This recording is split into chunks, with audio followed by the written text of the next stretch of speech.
Bueno, hoy empezamos con El simulacro de Borges, un cuento que es interesante para pensar el peronismo y sobre todo para complejizar determinadas posiciones que aparecen muy rígidas de Borges con respecto a este movimiento político. Vamos ahí a desplegar determinada cosa, ¿no?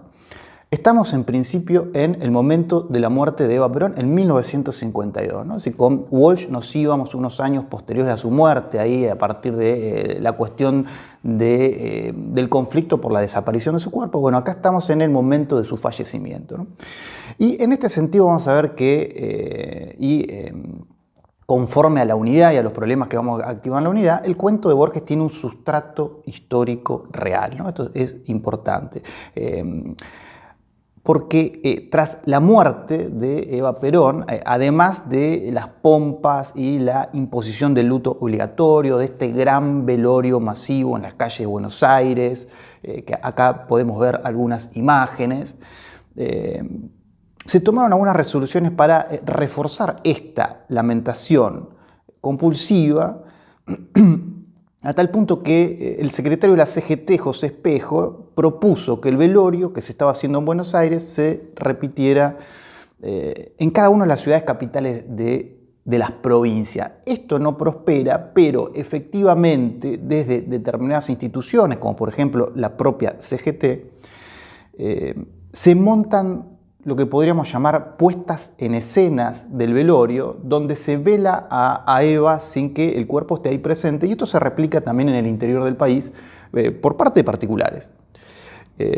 Es lo que aparece entonces ahí en el cuento de Borges. En este sentido, Sarlo dice el simulacro y piensa en principio el cuento de Borges, pero por extensión todas estas puestas en escenas, diría yo, dice, puede ser leído como un pesebre en el que el muñeco no es Jesús, pero tampoco es su parodia. Es decir, no se trata de una burla, sino de una representación icónica. Es decir, estamos dentro de cierta dimensión religiosa que atraviesa al movimiento político del peronismo. Hay una religiosidad muy fuerte.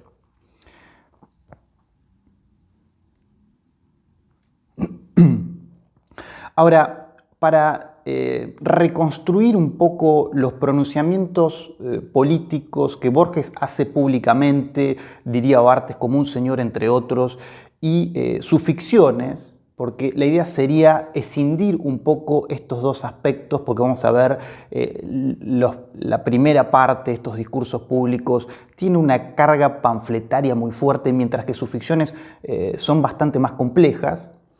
Yo ya sé un artículo de Joaquín Márquez, que es un investigador de la UBA. Él ahí empieza distinguiendo estas dos grandes corrientes de pensamiento que nosotros venimos pensando de la gauchesca, de nacionalistas y liberales, y que se articulan con estas otras categorías de barbarie y civilización respectivamente.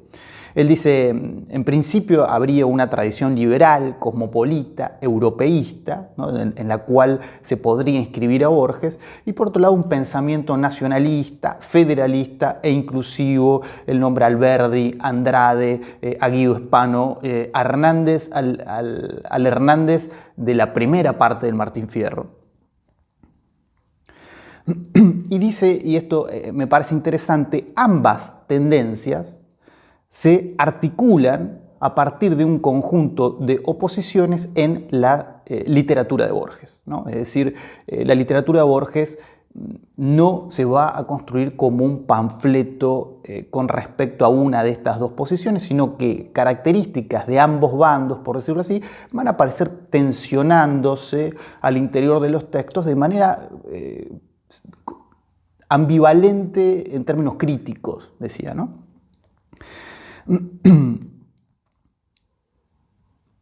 Para esto Borges construye esta zona que tiene una carga política, decíamos, como toda construcción de la espacialidad, en una parte extensa de su narrativa que son las orillas, ¿no? Todos esos cuentos sobre los orilleros a Borges le permiten posicionarse con un pie adentro y un pie afuera de la civilización, un pie adentro y un pie afuera de la barbarie también, ¿no? Es ese lugar geográfico donde el desierto todavía no termina de desaparecer completamente, pero que está lindante con esta metrópolis que representa la civilización, al progreso y que va barriendo en algún sentido estilos de vida que empiezan a relacionarse con momentos del pasado que aparecen como anacrónicos. Borges mira ahí y dice un poco nostalgiosamente, bueno, ahí hay un tipo de vida criolla que se está perdiendo y que nos va conformando como ser nacional en algún punto, y esa parte le interesa mucho a Borges, ¿no? Ahora, de esta tradición cultural que Borges lee en La Gauchesca, lee en Carriego y le sirve para construir sus propios textos, que tienen que ver con el arrabal y de donde Borges extrae espacios, voces, personajes y temas. De ahí mismo va a emerger un nuevo sujeto político con el peronismo, y acá hay una gran retracción de Borges con respecto a estos temas que le parecían tan interesantes, ¿no? Y acá Márquez dice algo que me parece interesante. Borges, la diferencia de Borges con el peronismo es que él construye una orilla individual y no colectiva. Es decir, los cuchilleros que son personajes de Borges siempre son personas solas, personas que se recortan en su propia individualidad, ¿no? Entonces está muy bien el honor, está muy bien el coraje, esta mitología del coraje que construye Borges en su cuento, siempre y cuando estos personajes estén recortados justamente como individuos. Dice Márquez, el culto a la violencia y la barbarie que Borges celebraba en su mitología del coraje, luego las encuentra éticamente reprobables en el peronismo. La diferencia es que en la obra de Borges no hay agrupamiento de personas, ¿no? No hay en su representación de lo popular aquello que se denomina un sujeto colectivo. Esta es la gran diferencia que podemos trazar para entender la relación de Borges justamente con lo popular. Con lo popular en este sentido, la relación de Borges con lo popular es mucho más amplia de todas maneras. Pero bueno, a partir de acá, de todas maneras, decíamos, podemos escindir los pronunciamientos de Borges en la revista Sur, que son compactos, son cerrados, decíamos un poco panfletarios, de la mano de todos estos escritores liberales que se pronuncian. La revista Sur funciona como una plataforma política.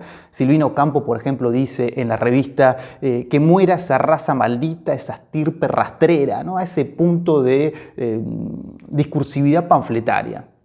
Ahora, decíamos, las ficciones de Borges, y acá tendríamos que sacar La fiesta del monstruo, ese cuento que escribió con Bioy Casares, que nombramos en las clases anteriores, que ahí sí tenemos efectivamente un cuento panfletario, rotundo, donde no admite fisura alguna. Ahora, toda su ficción individual que se recorta como política, vamos a ver que tiene esto, decíamos, determinada ambivalencia crítica. No es tan compacto, no es netamente condenatoria, y eso lo hace interesante, ¿no? Eso lo hace interesante.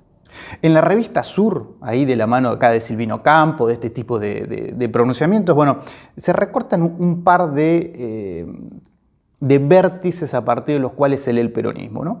En principio lo leen como una reencarnación de la barbarie rosista. ¿Se acuerdan? Rosas, gobernador de Buenos Aires, ahí en el periodo de 1830, 1835, está en paralelo con la generación del 37, esta serie de escritores también liberales. que se recortaba como un tirano, como un autoritario, como la barbarie directamente. Bueno, en principio entonces se lee a Perón como una actualización de Rosas, pero también como una versión burda y degradada de los fascismos europeos, de los nacionalsocialismos que se están dando en Europa. Yo decía, Perón efectivamente está mirando a Mussolini, hay algo del orden de la estética que replica estas características fascistas. Y el segundo vértice a partir del cual al peronismo es justamente la convicción de que el movimiento político que se instaura ahí a partir del 45 y los años de su gobierno constituyen un simulacro, justamente, y por eso el título del cuento tiene una carga política inevitable. Esto significa una alucinación, una pesadilla, que el peronismo es irreal, ¿no? Es en gran parte cartón pintado y que no está pasando, es un mal sueño, ¿no? Entonces, esta idea de simulacro no la podemos desatender cuando leamos el cuento, pero decíamos, la idea es tratar de superar esta bajada tan compacta que podría aparecer en un discurso político ahí en la revista Sur. Entonces, del artículo de Márquez a mí me interesa especialmente estos momentos donde trata de presentar esta hipótesis de que las ficciones de Borges son más complejas políticamente de lo que se podría esperar con respecto a sus pronunciamientos. Dice, por ejemplo, acá en esta placa, dice: si hacemos a un lado el sujeto empírico para concentrarnos en los textos de Borges y el sujeto que estos producen como efecto, ¿no hay allí algún intersticio para introducir un matiz, un modo de entender al peronismo, no como un absoluto, sino de forma polémica y contradictoria? ¿No hay para Borges siquiera un intento de comprensión del peronismo como sí lo hay del nazismo, en la voz del suboficial torturador nazi Otto Dietrich zur Linde en Deutsches Requiem? ¿No? Es decir, otro de los cuentos de Borges que toma como narrador a un torturador nazi, movimiento que por supuesto de la revista Sur Borges también rechazó, ¿no? Pero bueno, en este cuento él se permite tener un movimiento casi de empatía, nada menos que con un torturador nazi. Márquez se pregunta, ¿no hay algo parecido con el peronismo dentro de la literatura de Borges? ¿No se trata de conceder algo, ¿no? Dice un poco más adelante, Borges caracteriza como irreal a la década peronista. No obstante, como rasgo novedoso, capta que el peronismo se ha transformado en una mitología, un movimiento sutil mediante el cual el simulacro opera un desvío del ámbito de lo irreal al del mito. Si, como afirma el cuento, el peronismo constituye una mitología, las prohibiciones y los decretos no lo borrarán tan fácilmente de la memoria colectiva. ¿No se acuerdan el decreto ley de Aramburu? No se puede nombrar a Perón, no se puede pensar en Perón, no se puede hacer nada que tenga algo relacionado mínimamente con el peronismo. Bueno, Borges dice en la lectura de Márquez, en este cuento, el peronismo no va a desaparecer tan fácilmente. El peronismo ha sabido construir algo del orden del mito, y eso no es poca cosa. Y efectivamente eso ocurrió. Digo, hay una lectura ahí bastante lúcida de Borges, que en los pronunciamientos políticos son tan compactas que decimos, bueno, toda bajada panfletaria siempre se pierde en la imposibilidad de incorporar complejidades que vuelvan más interesante el pensamiento. Bueno, la ficción de Borges acá parecería decirle al antiperonismo, ustedes no están viendo que con un decreto no va a desaparecer efectivamente, ¿no? Hay algo que ha pasado el nivel del líder carismático y está en las bases, ¿no? Y él recorta ahí en este pueblito norteño, este indiado que representa a Perón con la muñeca, bueno, se lo está velando a Eva, ¿no? Y tiene que ver también con la fuerza de Eva en esta constitución del mito. Eva es una figura muy fuerte. Entonces yo, con respecto a esto, pondría acá una especie de consigna como para que entremos al texto pensando alguna cosa, ¿no? Yo les digo, esto es una propuesta, subrayá fragmentos que sirvan para pensar la ambivalencia crítica del texto, ¿no? Es decir, esto de, efectivamente, Borges critica el peronismo y eso puede encontrarse dentro del texto, pero también